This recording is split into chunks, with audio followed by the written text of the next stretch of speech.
Hey, Jeff. Jeff, how you doing? Pretty good, Ian. How about yourself? I'm great because I think we might be about to embark on the first 10-minute live stream in the history of this show. We're going to give you your hour back, viewers. Smoke them if you got them.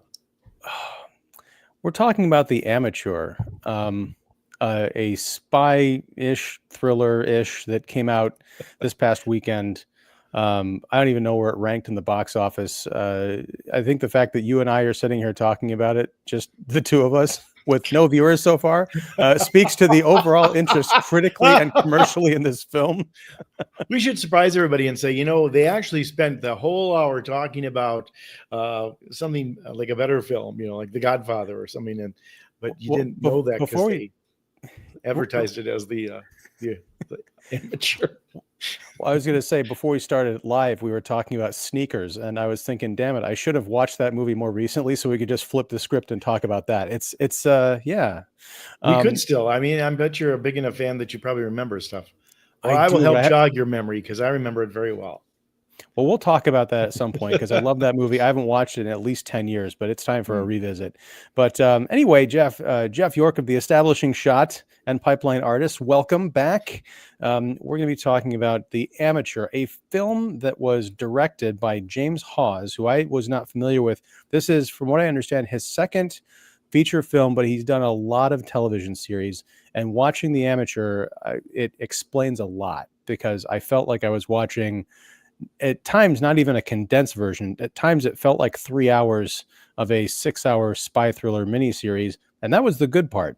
The rest of it, I think, was honestly destroyed by the trailers. I remember very little about this film, even though I saw it within the last 5 days. It didn't impress me. The trailer is much better than the finished product, in my opinion. And yeah, I guess we'll talk about it. But I have not had this lack of an enthusiasm to discuss a film in quite a long time.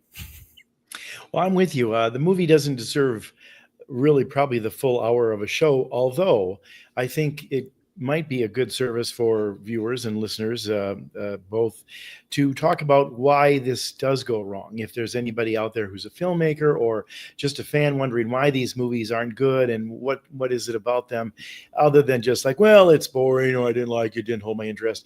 There's very specific reasons that a genre film like this can go right or can go tragically wrong, as this one is. And I think that's at least something to talk about because Sneakers and other films that are about espionage and the spy game are very well done. And this one wants to be that, but it doesn't have, I dare say, the intelligence. And I think that's maybe the key word. I know intelligence, CIA, haha, but it really doesn't have the smarts to know how to make a movie like this work. And there's a couple of very specific things I think you have to do to make something like this work. And they, for whatever reason, maybe because they're playing it to a sort of typical TV audience, dumbing it down and stuff like that, it doesn't begin to be as intriguing or as involving as it should be. Very well said. And you have officially given us the hook of how we're going to talk about this movie, There why it you doesn't go. work. Yes. But before we do that, I'm going to throw up well, I'm just going to throw up, but Yeah. no, I'm going to put up the spoiler banner. So people out there, we're going to get all into this movie. So stem to stern, if you have not seen it and you intend to, turn back now and come back later. So what is this movie about, Jeff? Can you give me a quick breakdown of The Amateur?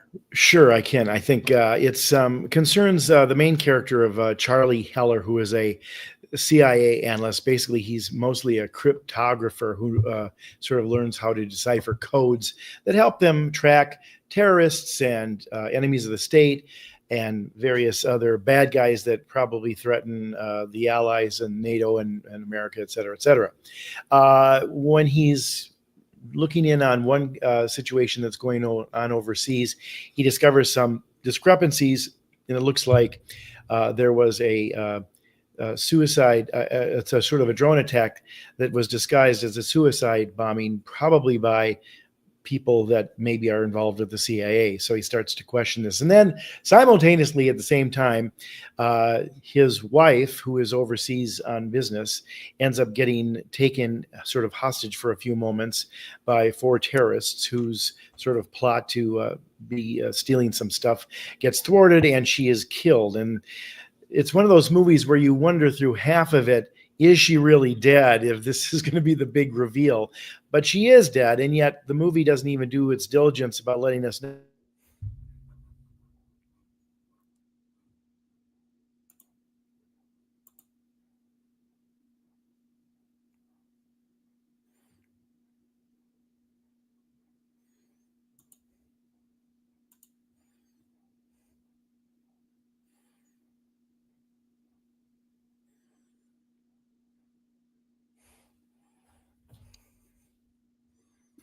Oh, there, you're back. Can you hear me? Yeah, sorry. Yeah, my internet fell out on me for a couple okay. of seconds. I thought maybe the CIA was getting involved here because they didn't want us trash talking the CIA. Oh, see how that works? They are listening in. But anyway, so he decides that he wants to get these people that they've identified as the killers, and he kind of almost bribes his way with his management, his bosses, who he thinks he's caught with their hands in the cookie jar, into giving him the chance to avenge his wife's murder. And he won't sort of expose this, which of course is the most ludicrous of opening gambits. I mean, if he had known this and not let them know that, but simply said he wanted to do it, the logical screenwriter's move would have him been turned down and then decide to take a leave of absence and go and get trained for it. Aside from the fact, but instead he's made this sort of devil's bargain with his bosses where they don't like him doing this and they don't like the accusations, but somehow they're going to support him being trained to become this killer and assassin that suddenly he can turn into in a couple of weeks, even though he's just a cryptographer, and go over to Europe and gallivant around in disguise and doing different kinds of chicanery and take out one at a time each of these 4 killers. So the very premise, I think, is fraught with illogic from the very get-go, when it could have been a simpler in that would have made us understand him and his way of approaching it. But the way he approaches it for such a smart guy is pretty stupid. And then, of course, he's not only trying to get these killers, but then he's got the CIA sending over assassins and people watching him and everything else, trying to thwart him, even though he's threatened that if he's killed or hurt, all that information he's got on them will become public and blah, blah, blah. So I'm not even sure why they're doing that. But see, that's another one of those things that the fundamental thing in these movies is, if you're going to do a movie about intelligence, you have to have people who are intelligent, and none of these people act particularly savvy in it throughout the movie at all. And I think that's the biggest flaw of it. Yeah, I mean, I think there's some interesting stuff going on in the CIA management, like Charlie's boss. Oh my gosh, why can't who played? Holt McCallany plays Director Moore, Right, and right, he's the one who's basically central to this this cover up. right. But I guess he is a director of the CIA, but the official like big boss is a newer overall director, Director O'Brien, played by Julianne Nicholson, Right. who I think is criminally underused here. But I liked the intrigue of she's coming in. It's so weird that this movie came out when it did, because it feels very much like a movie in transition, or at least the political scene. Because at one point she says, "We're going to make the CIA great again," which is very strange. So you might think that there's some kind of like a weird MAGA motive, or there's going to be some kind of a political intrigue in that regard. But it's kind of politically agnostic, which I also appreciate. She is in this new agency with all these people under her that she's relying on to do her job, because she's kind of the face of the CIA, but she's got all these underlings who are running all these covert ops that she's not being kept in the loop in. And when she tries to exert her power and her authority, there's a great scene involving a lunch in a restaurant later in the movie. I'm like, could this whole thing just be, I would just want like My Dinner with Andre, but in the dark world of the intelligence community, with these two having lunch and trying to like outfox each other, because it's some of the best stuff in the entire film, even if the rest of the movie doesn't make any damn sense. But Charlie is going up against his direct superior, and his direct superior is trying to keep secrets from the CIA, the overall director. But there's not really any intersection with, from what I can recall. I mean, there might have been, I completely blacked it out, between like Charlie and Director O'Brien. It's all very compartmentalized. And to your point, there's all these opportunities for great drama and suspense, intrigue. The resolution of this movie, jumping straight ahead to the end, Director Moore, he walks out of his house. There's a bunch of reporters and feds there to arrest him, and that's the end of the movie. It's all a paperwork, kind of like a Zoom meeting intrigue, rather than bullets and foreign travel and all that stuff. That would have been cliche, but it would have at least, I think, worked more dramatically than the downfall of the villain in the movie Dave. I mean, it's the same thing. It really is. It's kind of not only cliched but trite. I mean, it doesn't feel even weighty enough and substantive enough. The funny thing about, the one thing I will give this movie credit for, in case anybody's listening after a certain point, because there was one thing that did surprise me in this movie, and believe it or not, it was casting. And what I mean by that is, for example, Julia Nicholson has played many, many varied characters in her day, but lately she's played a lot of bad characters. And she's got this kind of cold and aloofness to her that is very well used, and was just recently used very well in Paradise, that Hulu miniseries with Sterling K. Brown that did very well and has gotten a second season. And she's terrific in those kind of roles. And you think as soon as you see her, well, she's going to be corrupt too, and she's not. So they're playing a little bit against some of maybe our audience expectations about why she was cast. On the other hand, Holt is, kind of liked from, of course, the Mind Hunter series that he was in, where he's kind of the same tough company guy, but he was a very moral, good man there. And here, of course, he's bad from the get-go, and then you keep expecting him to change or do something different, but he just gets worse. The other one, too, that I'll give them credit for on some of the other casting is John Bernthal shows up, and they can always rely on him to show up and give a little bit of class and sort of, oomph to a movie. And here he plays, which I think has to be a parody of the fact that he's a member of the cast of The Bear, because he's known as The Bear in this, but he's a secret undercover CIA agent who's friends with Charlie and shows up literally sort of right at the beginning of the final half hour. And you think, okay, he's maybe been brought in to kill him, and they're going to lure him in with his friend, similar to, Max von Sydow's warning to Robert Redford at the end. This is how it will go down. It will be a beautiful day, spring perhaps, and you'll be walking, and a car will drive by with a friend in it. He will summon you to come to the car and sit with him. But instead, John Bernthal is kind of over there on his own reconnaissance to basically tell him, I hear this shit's going down, and you better be careful, Buster, because they're kind of all around you and going after you. And I don't know what vendetta you're on, but maybe it's best to just get out of this altogether before it's dangerous.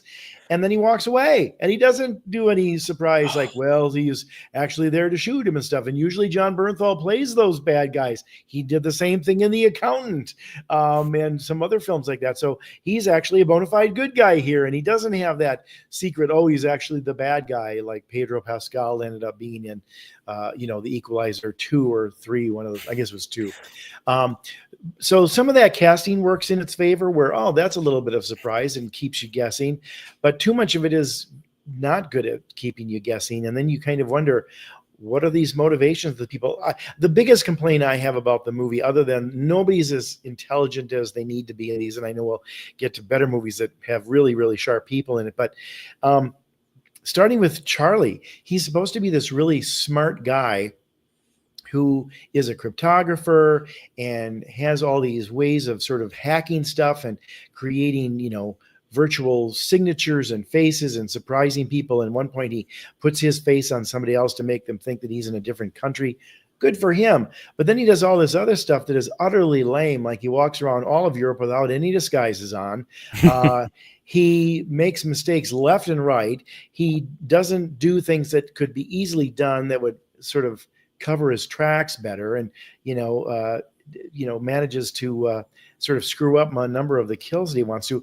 Or he does these elaborate contraptions, which would make Rube Goldberg blush, or Dr. Phibes wondering if maybe he wasn't imaginative enough in his revenge killings.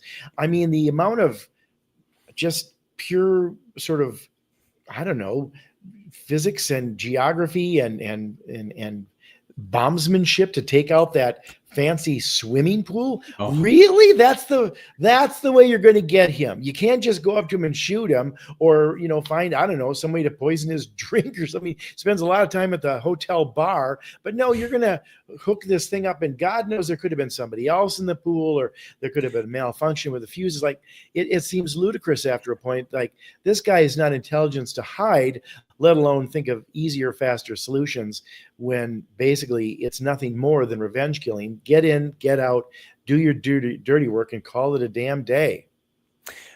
There's a lot in what you said that I want to get to. No, and a good thing, because I'm like, little sparks are going off. Like, oh, good. We might that. Go a little longer than we thought. Yes, we're already past the 15-minute mark. There you go. I give us big. It's like working out. Once you get past that first huffing and puffing, you're good for the rest of the hour. But okay, the trailers kind of made this movie, and this is where I bow down to the other Earth's Mightiest critics who avoid all trailers. I don't know how they do it, but they're kind of ubiquitous, either on the internet or if you go to the movies and you get a decent seat.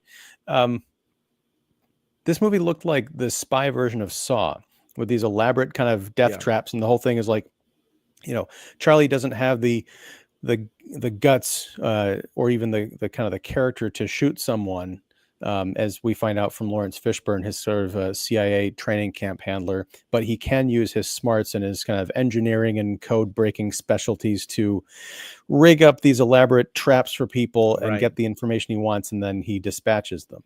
But one of the problems is the highlights, the big set pieces, are all in the trailer. Aside from the lame kind of pollen trap, which feels the most like Saw, where he traps this woman. She's going to some kind of a medical clinic, and she's on the bike and in this chamber, and he essentially unleashes a bunch of pollen to this thing. I guess the only surprise of that scene is that it breaks out of that room and ends up in a foot chase, which is kind of fun. But the swimming pool thing, there's another thing involving an explosive in a van and kind of like a car park or underground facility of some kind. That's in there. So by the time the movie finally gets around to the point that was sold in the trailers, we're more than an hour in, because a lot of it is the setup with the relationship, the hostage situation, the mourning, the training camp, I'm finally going to do this. But the thing is, the movie's 2 hours long, 2 hours and change. So by the time he gets to the realization, you're like, wait a second. The only thing left is the stuff that's in the trailer. So unless there's some great surprises they've been hiding from us, spoiler alert, there's not. It's just very easy to check out. And to the other points that you made, I rarely advocate for cliches. I love originality and surprise in movies, but there are occasions when they would have just been better off doing the big, dumb, smart action movie thing, which is you make a big, dumb action movie that has pretensions of being smart, and you load it up with cliches. You have John Bernthal either be there to whack him, because at the end of the movie, you're like, wait a second, so he really just did run into his friend overseas, or his friend just really did come out there to give him a warning? If that's the case, then wouldn't his handlers wonder, like, hey, why what were you doing over there? Why are you talking to the person, and we've got tracking on you, I'm sure, so why are you talking to the person that we're looking for, and why didn't you bring him in? There's the whole idea of, could Julianne Nicholson's character have, been corrupt, working for different interests, like have the two corrupt CIA directors working for different interests that are trying to fight it out. Meanwhile, you've got Charlie who's uncovering this big conspiracy or whatever. On top of it, the fundamental problem is that this movie is about a guy who works as a cryptographer in the CIA. We assume he's been there for a number of years, and yet he is shocked, I tell you, to learn that people would fake international incidents, cover up things, forge documents, all of this stuff. This is the first time he's had a crisis of conscience. He's never watched the news. He's never watched other conspiracy movie thrillers. Like, would it be interesting if he was talking to his friend at the office and be like, dude, you've been watching way too many spy thrillers or something. Like, no, this is really happening. You're like, yeah, right, buddy. Something like that. It's kind of like watching a horror movie where it's obvious the characters have never watched a horror movie, or a zombie movie where Night of the Living Dead never existed in that universe. It just strange credulity. And even though everything I mentioned would have been, yeah, I've seen it before, I would much rather that than be sitting there wondering why the filmmakers, the screenwriters, this is based on a novel that was turned into a movie back in the 80s or early 80s, from what I understand, which I haven't seen and I haven't read the book. But I feel like I'm sitting there watching people get so caught up in subverting expectations that they forgot to make an entertaining film. Mm-hmm.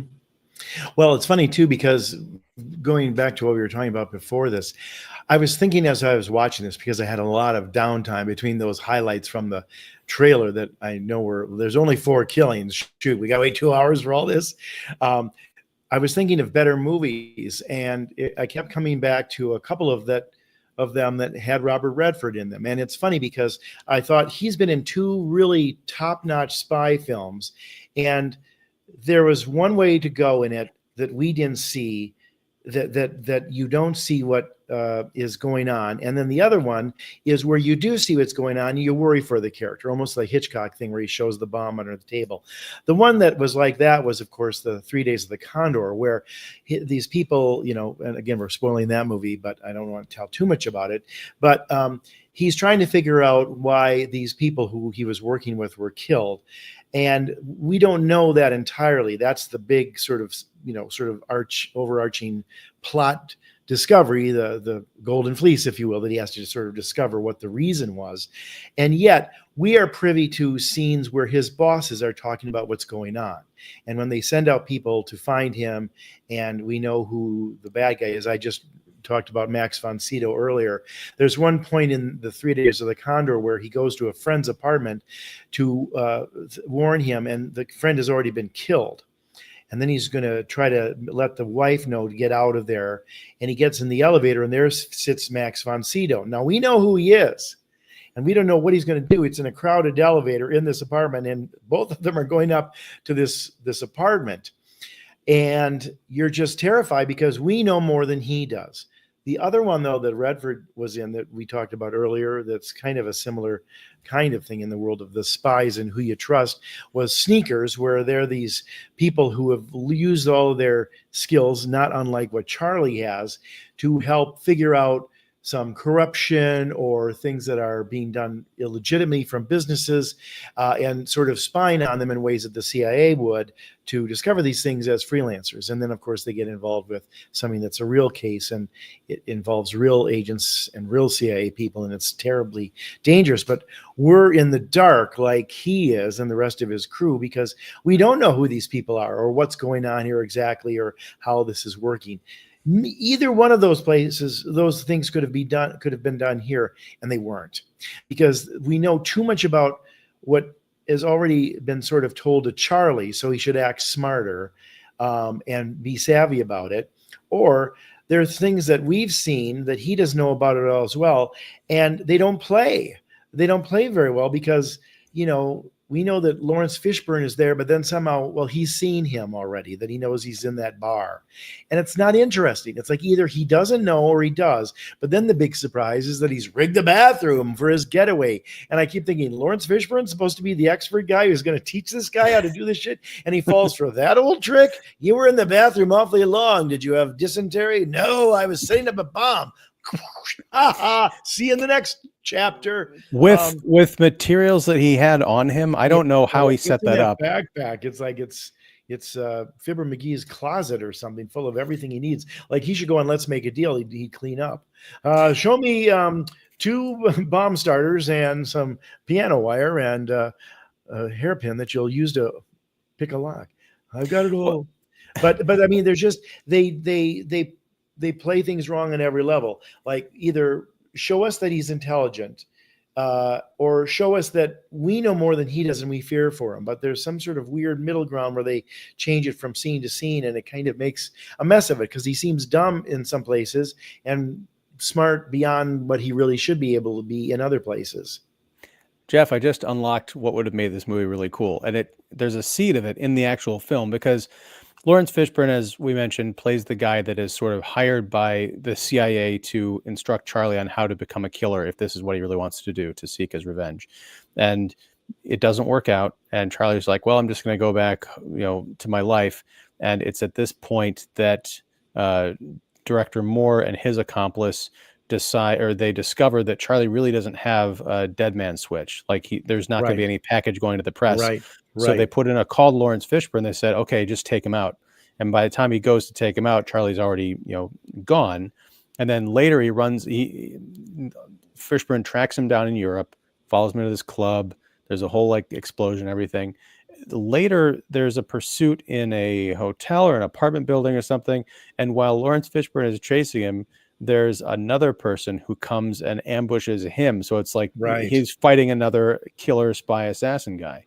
What would have made that great is if that had been the reveal, like if Charlie gets away and these two are fighting it out, and either they know each other from the agency days, or Fishburne's like, who are you working for? And he says, O'Brien sent me. And that's what uncovers the whole idea of their bosses are working against each other. And there's this whole meta conspiracy that makes things interesting. Yeah, that would have been more interesting for sure. Like, who do you trust? Like, there's so many different factions playing against each other that everybody's the bad guy and everybody's sort of on the take in a way, or at least working outside of protocols. That would have been much more interesting. You're right. Yeah. And, I'm glad. Maybe here's the thing. In a movie where they weren't trying to upset every expectation, the idea that you would hire Rachel Brosnahan to play the wife who gets, kidnapped and murdered, and have her not show up in some other capacity, like, she was either working for another faction to help take down the faction that's working with the terrorists, or she's the ringleader or something. She's had this whole secret life. The fact that they don't do anything with her except offer in the very beginning and then have her show up in frequent flashbacks, that could have been any actress. I feel like it's a waste of talent. Right. But I feel like they deliberately set this up so the audience would be thinking, is she coming back? Much like we were. But the problem is, by the time you get to the end of this movie and they haven't given us anything to hold on to, you're like, yeah, that checks out. Yeah. And even at the end, when he finally realizes that, there isn't much satisfaction in this, which is kind of funny, because in The Abominable Dr. Phibes, of course, he is killing them to the 7 plagues from the Bible. And, he's wins every one of them, and he feels damn good about it. So much so that Vincent Price basically made that movie 2 more times. One was in the sequel, Dr. Phibes Rises Again, and the other one was when he did sort of a riff on it in what I think is his best performance ever in a film, Theater of Blood, where he plays a theater actor taking out his critics, according to Shakespearean plays. I mean, it's so intelligent and yet also funny as hell and kind of gory. But there's a little bit of that to this, in the sense that, we're just waiting to see him kill these people, and we're sort of on his side waiting for this bloodlust. But the one thing that gets me kind of mad even more so, as I was walking home and figuring out how to text you something funny about this, and I was you said to give you something cryptic that doesn't tell you too much, and then I came up with the Bourne mediocrity, because it so clearly wants to be a cross between Jason Bourne and Mr. Robot, because that's why Rami Malek is in the film. He's this expert at all this computer stuff, and yet he's going to be in this kind of Jason Bourne adventure. What'll he do? But I would argue that in all of the Bourne movies, at least the ones with Matt Damon, the thing that makes it so extraordinary is that, as good as he is at fighting and jumping about and, crashing through windows and running over, rooftops and all that kind of stuff, he's just as intelligent as the physicality part of it, which is also, a little bit like the Ethan Hunt character from Mission Impossible that Tom Cruise has created, where I think he's both a really smart spy as well as a very physical spy. But in those movies, there was always a surprise for us, like, well, how's he going to get out of this? Well, he does this, or this killer shows up and Jason Bourne doesn't have a weapon. He rolls up a newspaper and starts using it basically like a knife. Pretty damn good.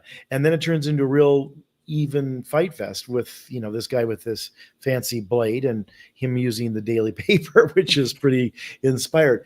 But when he would be like moving Julia Stiles around and different things, or playing with who's in whose office and where I'm calling you from, and I'm looking at you while you don't even know it. There was just this intelligence in all these little bits. Like, he's up against the big machine, but he at least has to be intelligent enough to take it down, because then you have a David versus Goliath story, which is what this is. But instead, all of the people he's up against are pretty stupid. I mean, as much as I like Lawrence Fishburne, and he adds a little bit of elegance, and he underplays it nicely, which is good. But that guy is dumber than dirt in this movie. He's sent to kill him. What's the reason not to? He's got him right there. Shoot him. And all this chaos has been going all around him. Heck, they could have made a cover stories like, this is the guy that you saw who led the woman out until she got hit by the van because he was trying to poison her in the doctor's office. There's just so many places where these characters would do something smarter, simpler, faster, and they don't. And that just frustrates me, because you get ahead of these people who are supposed to be intelligence officers, and they're not. I never felt like I was ahead of Jason Bourne. There were times I thought, I don't know how he's going to get out of this. And he does. And Paul Greengrass films it to make it seem goddamn believable. So bravo for all of that, but none of that shows up here. I want to pick up on something you said via a comment from Slasher Fred. This interesting. This movie reminds me of the original Beverly Hills Cop if you take away the comedy, and it's very dark and serious. Axel Foley goes against his boss's orders and investigates his pal's murders. What I was thinking is that the penultimate scene in the movie, because the final scene is Charlie gets into the airplane that his wife bought him. Whatever, and he's flies soaring away above it all, isn't he? Yeah, even though he was a common killer, he's soaring above it all. But the penultimate scene is he's out at like a Kroger or something. He gets in his car, and Lawrence Fishburne gets in the car too, and you're thinking, okay, what's going on here? But it's just like well, Charlie, you learned a lot. I learned a lot. You're pretty badass. And then he gets out of the car and disappears. I'm like, no, this should have had a nice dark ending. Yeah. It would have been like, kills him. It would have been like the ending of The Mist, where he just like gives him a knife right to the heart and he like walks away, and then credits. Right.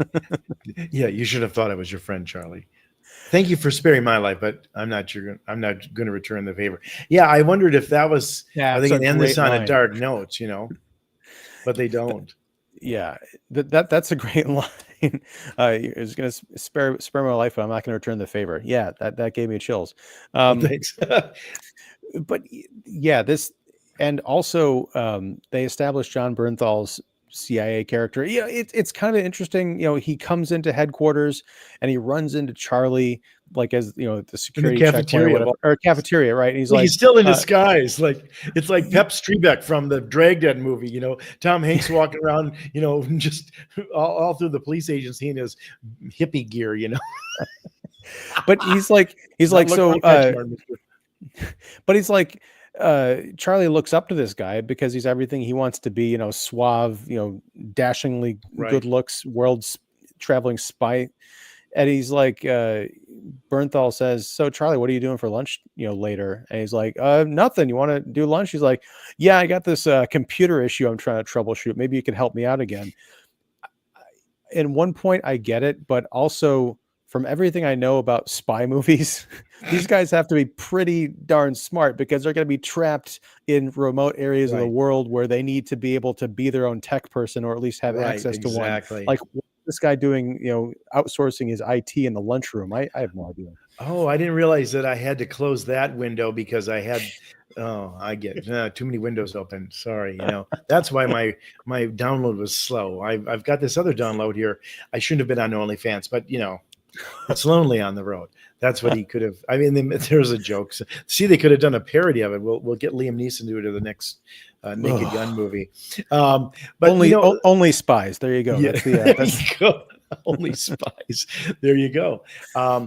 The funny thing about this too is, I know that Rami Malek, I think, is quickly becoming the hardest Oscar winner to cast since Hilary Swank. She wins 2 Oscars, and she's never really been cast right in anything else. I'm not sure what the roles are. She got it right twice for sure, but they tried putting her in period pieces, and she was in the Insomnia, the Christopher Nolan movie with Rob Williams and Al Pacino, and she was okay in that, nothing particularly memorable. But Rami Malek is trying very hard to make this have some gravitas to it, and he clearly loves his wife, and he feels bad about her. He has all these sort of hallucinations or fantasies, like she's there on the bed, or she's cuddling him as he's looking at data on the computer screen, like she may have at home or whatever.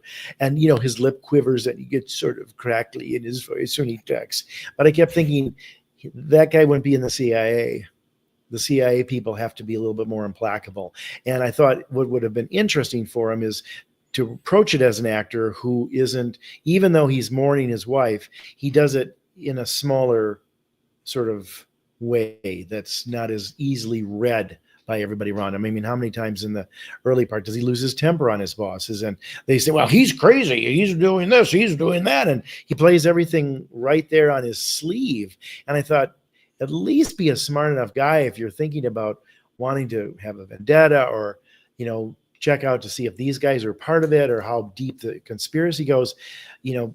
Be a little bit careful about how much you give away, but he gives away everything, and he gives it away throughout, even when he's like running around, when his attempted murders screw up, he's and doesn't even run away covering his face. It's like, why aren't you wearing a baseball cap at the very least? And then at one point they make a joke of it, like, to lose the baseball cap, you look too much like an American, tourist or whatever, American, I guess. But it's like, well, at least it would have kept him from being identified so readily by every camera they've got all over the world now, and the CIA can track through their system. But again, he doesn't act intelligent in any of this movie. He gives away all of his emotions. He gives away his identity. He can't close the deal on some of these contraptions and murders that he set up with. But then he knows how to explode the bathroom. And of course, poor bar owner, he's having enough trouble making ends meet. Now doesn't have the proper insurance to take care of the bathroom that this guy just flibberty-gibbered, exploded and ruined his livelihood. I mean, it's just so irritating in a way.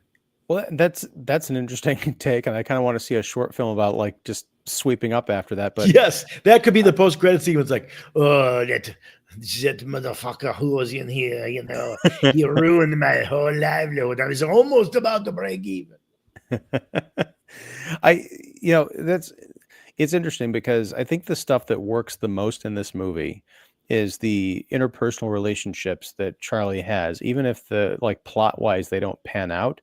Mm-hmm. I did like his kind of rapport with Lawrence Fishburne early on. Mm-hmm. I don't catch who the lady was. He hooks up with the lady in Turkey who turns out to be the spy that he's been communicating with. That's Katrina Balfe. She was she was known as the Inca. What the hell? I got to look this up. But that was the woman from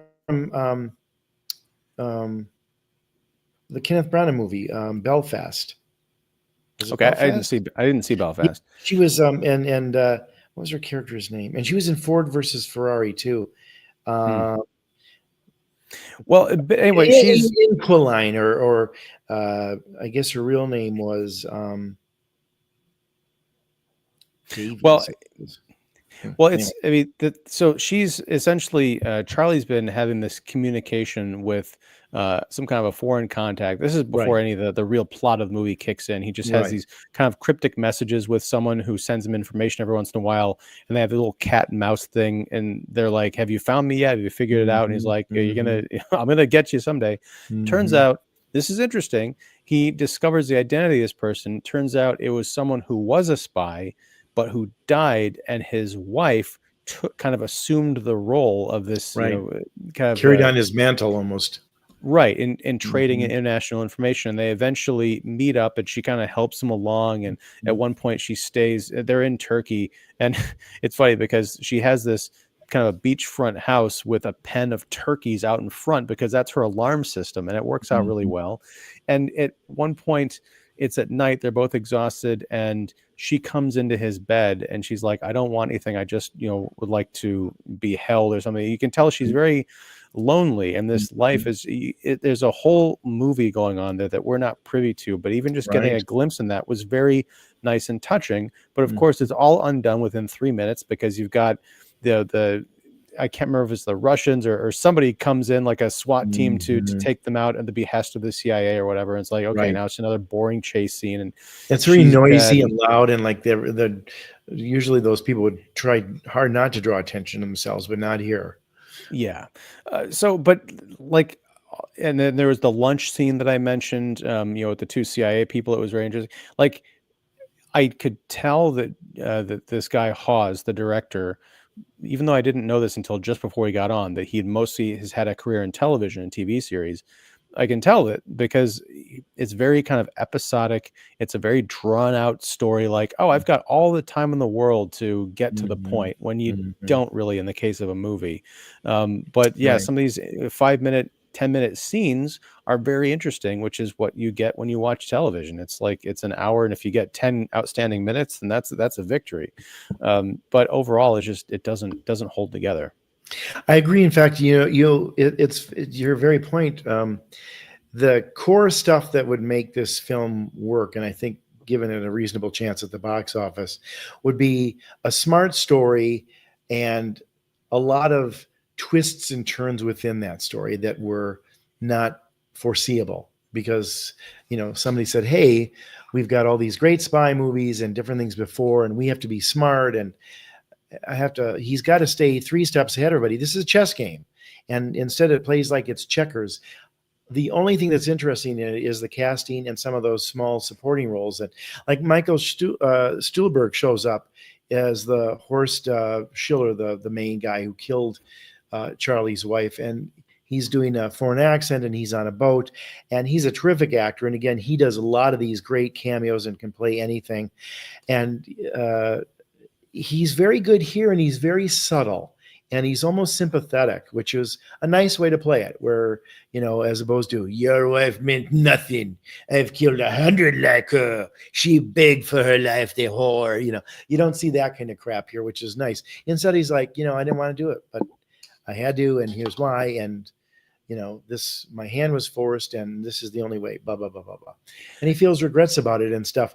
And that's kind of a nice little scene. It's a little smarter than you'd expect, but all the other stuff to get to those moments, and that scene with uh Inquine, which has got a nice little warmth to it and sweetness to it. And some of her stuff is there. I think the movie definitely gets hit considerably by her being taken out, because I thought she was the most interesting character in it. And her motives, as you said, were very interesting. He gave her something to do, not only carry on her husband's legacy, but it gave her something to do and maybe feel like she was contributing to the betterment of society. But it's those little moments that make this movie interesting, and maybe that's why Rami Malek even liked it, other than the paycheck and the starring role, because it's like, oh, that's interesting, this little bit where she doesn't want to have sex, and I don't, because I'm good to my wife and her memory, but we have this moment where we hold each other. Yeah, that's a lovely little moment, but I wish that the rest of the script had the same amount of tender loving care, because the actual plotting of the main elevator pitch is pathetic. And there's not that intelligence and deftness in those moments, in the majority of the scene, as there are in those moments. Yeah, and that's really unfortunate. Especially I was on the edge of my seat waiting for him to show up, because I love Michael Stuhlbarg. Yeah. Huge fan of him going back to A Serious Man, one of my Oh all-time yeah. favorite movies. He's great in that. Oh, but what his name comes up in the opening credits, and I'm Hmm. thinking, okay, again, I feel like maybe the people who put this together, maybe I'm giving them too much credit, which I probably am. But I'm thinking, is he going to be the spy that Charlie's been talking to? He's going to show up and be the Yeah, I man in thought the that too chair, for a while. right? So, but it's not. It's someone else. And those who know Michael Stuhlbarg know that he's going to have a juicy part. It turns out he's the final boss, as it were. And the thing is, I texted you this, and I had it half right, and then you completed the picture, and then I could not think of anything else.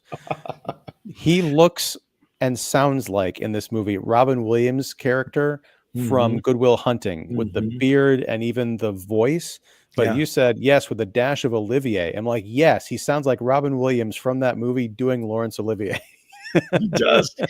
And because he's giving it this sort of sad gravitas, and those roles that Olivier played, like even when he was Zell in Marathon Man, he's old and sick when he was making that, still terrifying.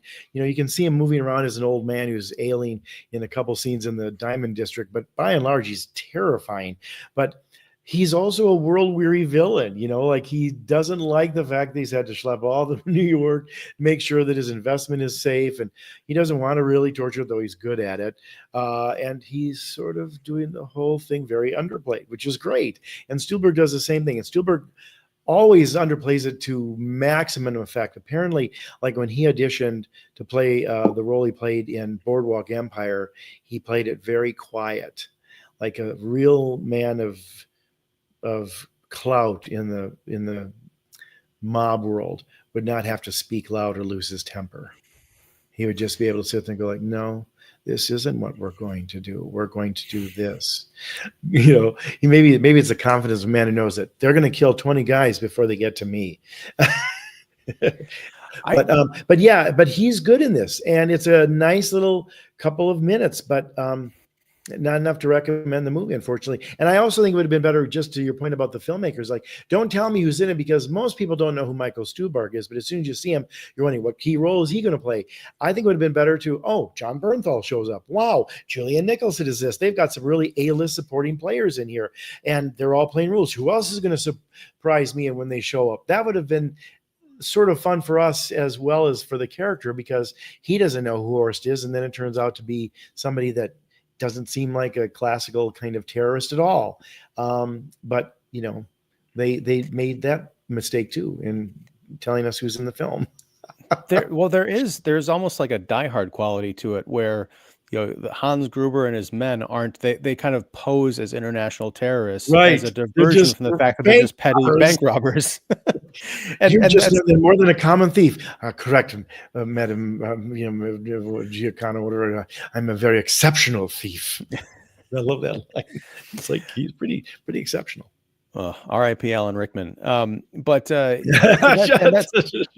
the interesting thing about these people, the terrorists that Charlie's going after, is you do get to see them in kind of their everyday lives. Like the Yeah, the lady who is his first victim, right. she's got a pollen allergy. She's got all these like weird health issues. Yeah. He finds her because she goes to the same drugstore every morning, and it's like Hmm. she's an actual like person who does this, kind of chilling work to make money, but she's very much human. You don't get this snarling, evil supervillain vibe off her. The guy in the pool is just this kind of like relaxed playboy guy who likes to, Mhm. his drinks and his women and his swimming. Apparently, they're not monsters, and that's why these kind of like elaborate Saw setups are almost kind of tragic in the way that they're executed. But again, this movie doesn't know what to do with it. It's so They don't know. unfocused. You're right. They don't know what to do with a character who's supposed to be really smart. And I would argue that most spies have to be smart. They have to think on their feet. They have to improvise, et cetera, et cetera. Okay, so this guy is a cryptographer. He should be able to find these people through ways that normal people wouldn't. It shouldn't be that he's also, a great engineer and knows how to figure out the exact stress points of this elaborate pool, which would take weeks to figure out, rather than, and then implement it where nobody sees him, nobody happens to be there during the day when he's, what are you doing over there? Nothing. I'm just checking the chlorine. Oh, okay. I mean, it's just so dumb. But I knew we were in trouble, because the first time he goes over there and he's trying to get into the apartment of that woman who he ends up killing, the woman with the allergies, he has trouble picking her lock. And it's like, man, if you have trouble picking a lock, I mean, but it's called the amateur. We got to make sure every scene shows that he's an amateur. Not like that. He Show him an amateur literally in other ways, but not, there he were should be able to pick a lock. That's kind of basic spycraft 101, isn't it? well, it In and was out all just to, fast. it was all just to set up a gag, and there were two laughs. Exactly. There were two laughs in the theater that I saw. They were paid screening, went and saw it with the regular adoring public. One was that scene where he's trying to get in the pick the lock, and he actually brings up YouTube on his phone. It's like how to pick a lock, Right. and I was Oh my actually God. I was actually listening to it because I wasn't invested in the actual scene. I was like, I wonder if that would actually work. The other scene was with director Moore in the office early on before all this stuff broke out, when when Charlie's trying to blackmail him into getting this training, and he's like, oh wait, so you want an Aston Martin too? And he goes, maybe a jetpack. Right. A little nod to Thunderball there. Yeah. Right, but big laugh in the theater because Yeah. the actor, I think, kind of leaned into the Yes. ridiculousness of the Yes. line, and Mhm. I love one of the reasons I'm pissed that he didn't get a more suitable, call it generic or cliched, spy movie villain death is because he's such a weird, over the top character. He's like the dumb jock if the dumb jock was smart enough and mean enough to get to Yes. be the head of the CIA. That's right. That's right.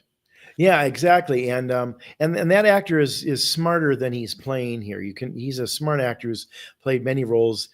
He was good in the wrestling movie as the dad, and even there, he was, I think, giving it some humanity and some intelligence that maybe shows that he cared about that character. Here is just a little bit cookie cutter, but I know it's just those kind of things. And then his number two, the other guy, he might as well be twirling a mustache in every scene because he's just belligerent and cruel, and again gives everything away. These people, it's like, isn't the first rule of spying that you don't give away what you're thinking or feeling, that you're kind of implacable? You know what I kept thinking, and this is one of the things where, again, comparing Rami Malek's performance, and it's one of my all-time favorite moments in a movie. And it's amazing because it comes right after one of the single greatest deaths in a movie ever. In LA Confidential, when Kevin Spacey's character goes over to his bosses and he gets shot in the heart, and as he's dying and in shock, not only from the shock to his system, but the shock that Dudley is the bad guy in this, he's dying, and yet he thinks, still thinking with his last oxygen bursts in his brain, to set him up so Ed Exley will know who the villain is next time he sees him. Sure enough, what happens? Dudley's saying, Jack Vincennes was killed last night.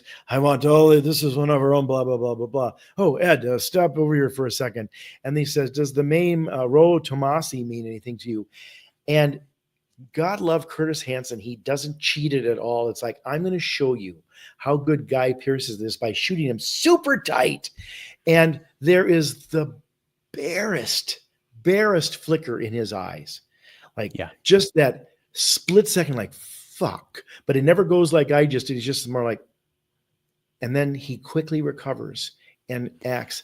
This movie should have been all that. Nobody's giving away anything. Nobody knows who the villain is. We don't know watching it because everybody is playing very close to the vest. Instead, everybody's like wearing every emotion and anger and thing on their sleeve, I mean, even John Bernthal, when he comes in, as good of an actor as he is, and he aces the lines, and he's kind of jocular and funny, he should have played it a little more sinister, like, until that man walks away, or maybe the credits roll. I'm not so sure he's not coming back, and maybe he's the bad guy after all. But this film misses the intelligence and the essence of what I think CIA thinks.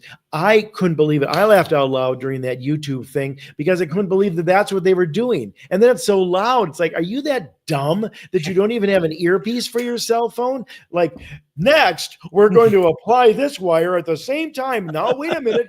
Dig underneath there. Feel that. What in the Jesus Christ name? This Rami Malek should have been shot before he even got past customs out of Dulles.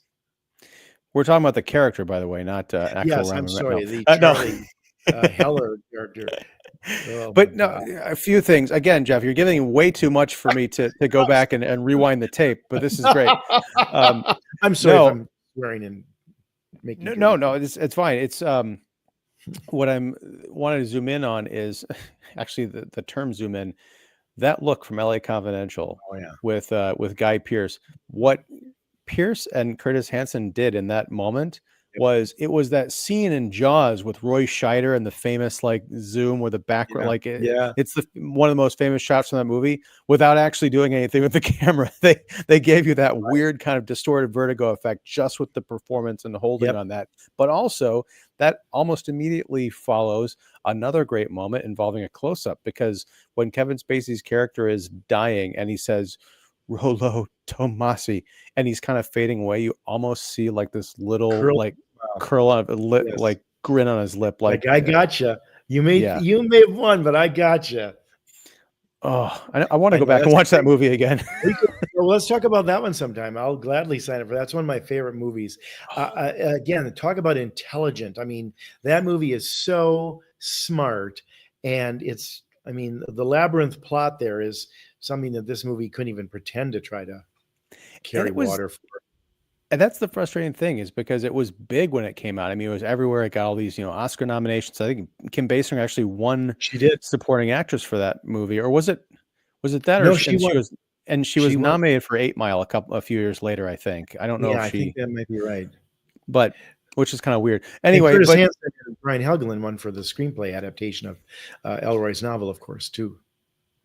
But it was up against Titanic, so it lost everything else. Didn't Curtis Hanson also direct 8 Mile? I think that was him. That's right. Wow, yeah, it was him. Sorry, the whole point of it is we had these big mainstream, popular, intelligent thrillers, and it's been almost 30 years since that came out. I can't believe I'm saying that. But now we have to contend with the amateur. Let me just pull over for a second, because Petty brings something up I want to address. Petty, hey, friends, I haven't seen the movie, but it looks good. Please tell me it's not a woke bait and switch. Okay, Petty, I understand your concern. It's not a woke bait and switch. It would have to be awake in order to be woke. And it is a bait and switch in that at every conceivable turn, when you think you're watching a real spy movie, they're like, no, what if we made every decision really uninteresting? So yeah, that's it's not really woke. It's more like broke. There you go. Broken in many pieces that don't come together. Yeah. Oh, hold on a second. Another comment from Bulging Weakness WDBH. This is not, but another Twitch commentator. And I do love the comments from Twitch, because they're always so interesting and they're not spammy at all. Cheap viewers on streamboo.com. Remove the space. I'm not going to remove the space. Do you want more Instagram followers? One of those people chiming in. They're going to chime in your comment section underneath the video feed. Hey, I will farm the engagement like it's harvest time. But anyway. You're a great point. It's funny that in the day, and this is one thing you and I have talked about many times about these kind of sort of weird. Talk about 30 years, 30, 50 years, and some of the way shifts. I mean, movies like 3 Days of the Condor and Sneakers and LA Confidential, they did very well when they came out, and they were popular and well reviewed and all that. But other than LA Confidential, the Taking of Pelham 1, 2, 3s and some of those other kind of movies that we love and talk about were regarded as, to use Demi Moore's quote, popcorn movies. They were well received, well done, but they didn't have any aspirations as far as being Oscar contenders and all that kind of stuff. If those kind of movies were made and released today, they'd be Oscar contenders, because they're just so damn smart and well done. I mean, you look at 3 Days of the Condor, that movie is so smart from beginning to end that you can't believe it was made, because you just go, by the nature of the kind of things we're looking at here, it's like, wow, this movie doesn't hold a candle to the worst hour of an episode of 24.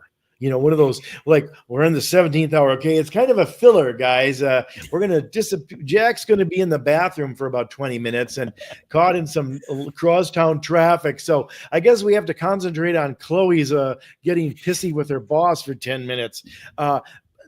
But that's what this whole film is. It's just not that good or interesting.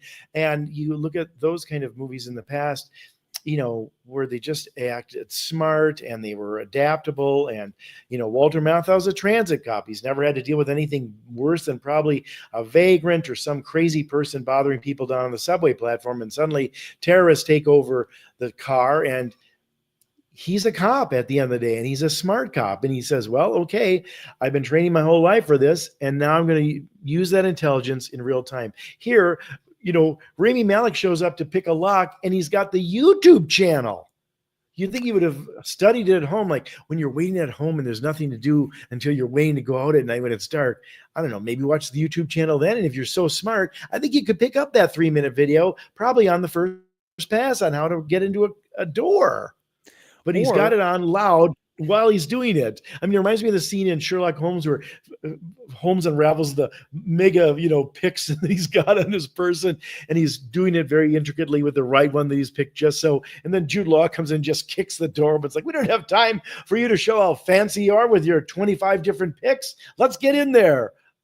Well, or you could even play that for laughs, in that, you establish that this guy's whole world is digital. Like, he's got a digital lock on his house. Yes, he's got everything badge in and swipe in the CIA. He gets lock.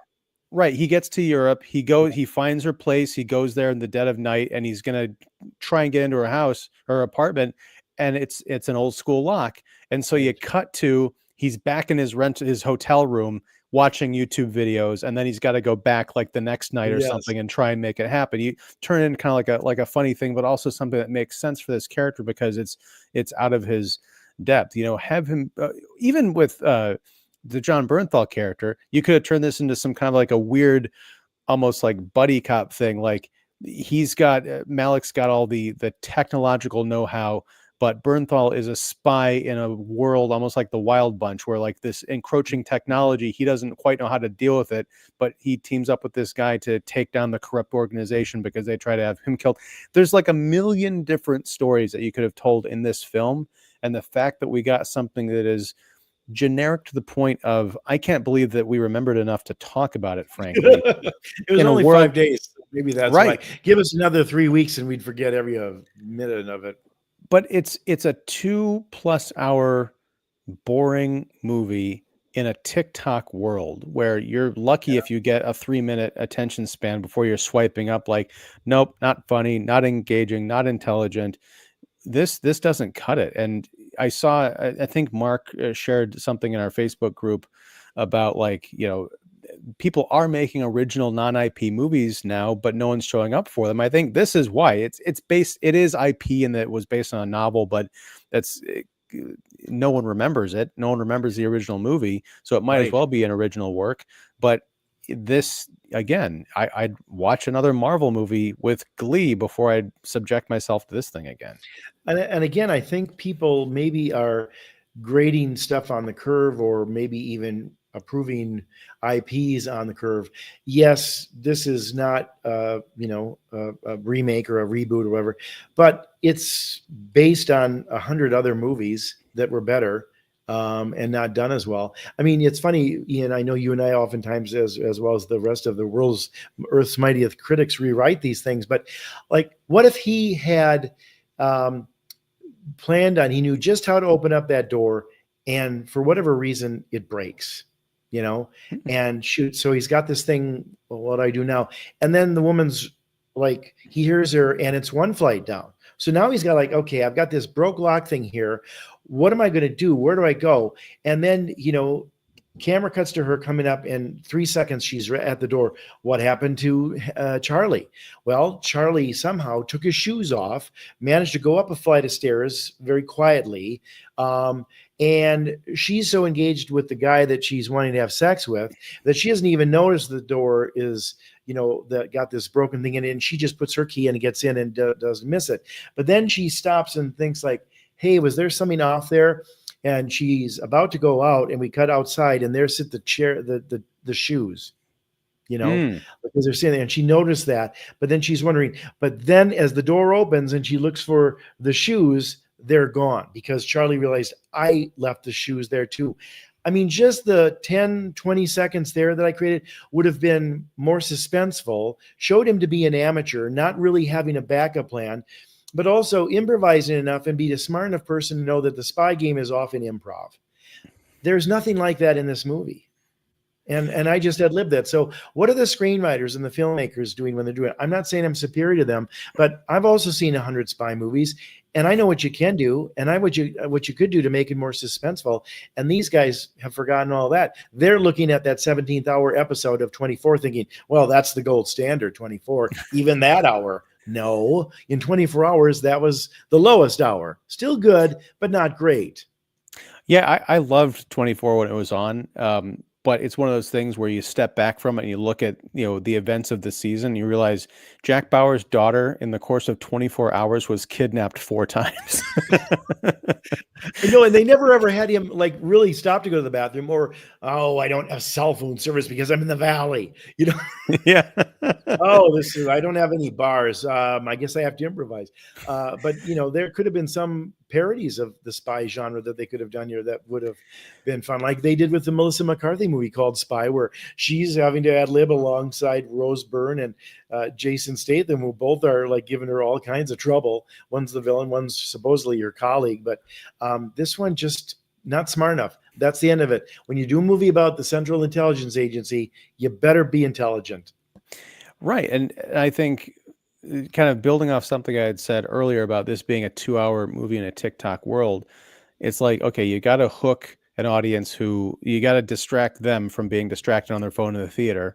But also, if you're trying to make a movie like, hey, we're going to bring back the spy thriller, you have to understand that your audience is probably like you, like me, to a lesser extent, someone who's seen 100 spy thrillers. So it's like, why am I going to pay $13 a head to come out to the theater to watch this new thing if it's, if I was watching the better version of it, 30 years ago? I think about the lockpick thing, which is like the gold standard of an example to talk about and why it kind of sucks.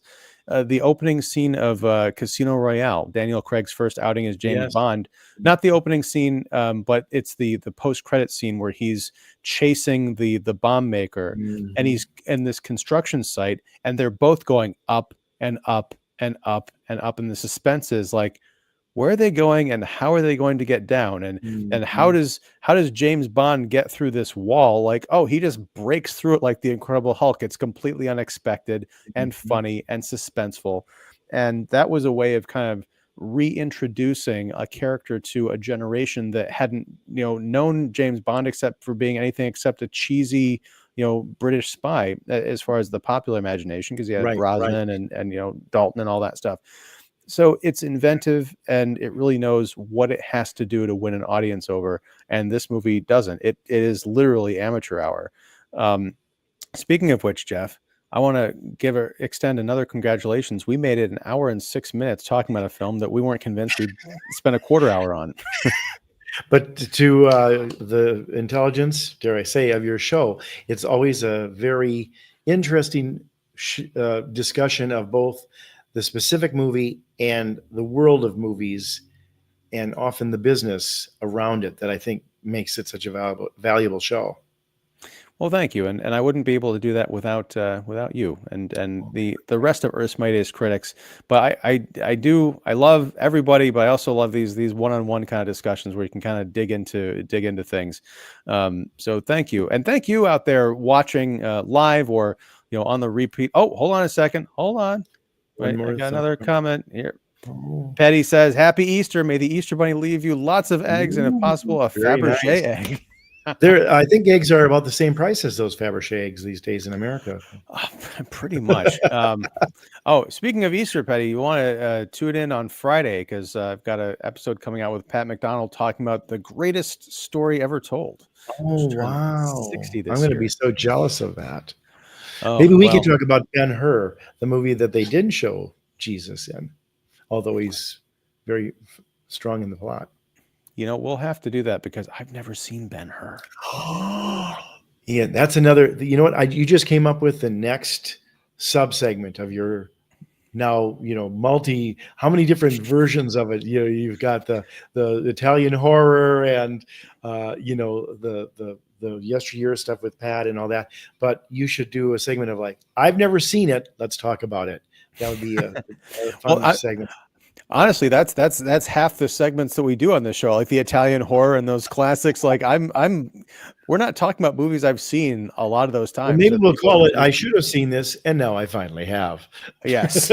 Or what is wrong with you? You know, as No far as like, why shame, haven't you seen no this? game. Right. Well, but so yeah, we'll definitely put that on the roster for the future because there's a lot of those movies that like classics that I've missed out on. But we're gonna wrap it up here. Yeah, thanks everyone for watching. If you like this live stream, please like and subscribe and all that business, and be sure and support Earth's mightiest critics, including Jeff York of the Establishing Shot and Pipeline Artists. All their information will be down below, including right now because I actually had foresight to. Oh, hold on a second. Petty says bye. Love Bye, that. buddy. I love you, Petty. But I actually had the foresight to include a link to something I'm going to refer to in this episode. A few years ago, pre-COVID, I think. Yeah, it was right around the time of the first season of The Marvelous Miss Maisel. I actually had a chance to interview Miss Rachel Brosnahan for the Kicking the Seat podcast for a few minutes. She was actually in Highland Park because she's a native. I interviewed her and her acting teacher, Miss Carol Debo. She was at an event and that was really fun. So the interview is down below. So check that out. It's in the middle of a Night of the Living Dead segment, which is a weird mashup. So I don't know. Well, hopefully she will redeem her brief and sort of missed opportunity of a performance here by having much more to contribute to the new Superman. She has to. I mean, just by default, you can't get any less of a performance. She's good in the movie, but it is one of those things where you're like, she's a really good actress. Why this? Unless it was just a calculating part in the studio to say we need to get a name for this part to make people think there's something going on when there's not. But anyhow, we're gonna leave it there, Jeff. Thank you so much for hanging out. It's always a pleasure. Thank you out there. Next week, it's an Easter weekend movie, which is weird, but we're going to be talking about next Wednesday, I think. Sinners. We're going to be talking about Sinners, the new Ryan Coogler film with Michael B. Jordan playing twins, and there's maybe vampires. I don't know what's going on with that movie. I'm very, very excited to check it out. But have you seen it, Jeff? I have not. In fact, I had to work, so I missed that critic screening this week. But I might go see it Good Friday. I thought that would be an appropriate movie to see on Good Friday. But I want to see it. I think Haley Steinfeld's in it too. Yes. And unfortunately, the last trailer revealed something about her character. I'm like, you know what? I haven't seen the trailer yet. Don't tell me. I don't even know what it's about. I assume it's about, well, I don't know. I think it's about, is it horror? Is it vampires?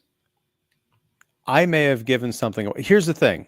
I know we're just going to pull over and do like a little wrap up here before we wrap up.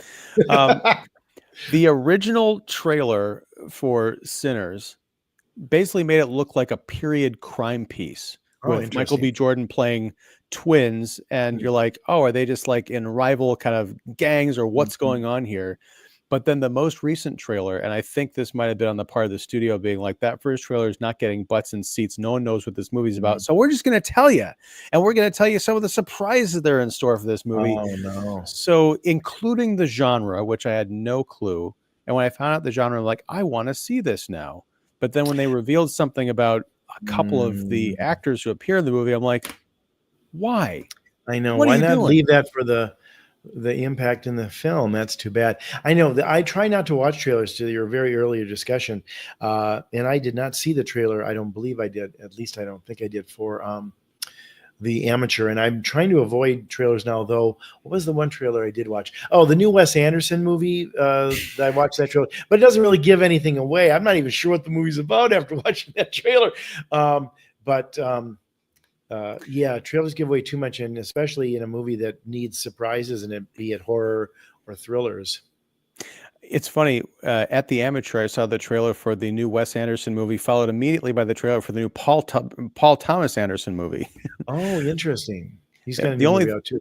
Yeah, with Leo DiCaprio. It would have been great if there had been a trailer for a new Paul W.S. Anderson movie. That would have been the trifecta.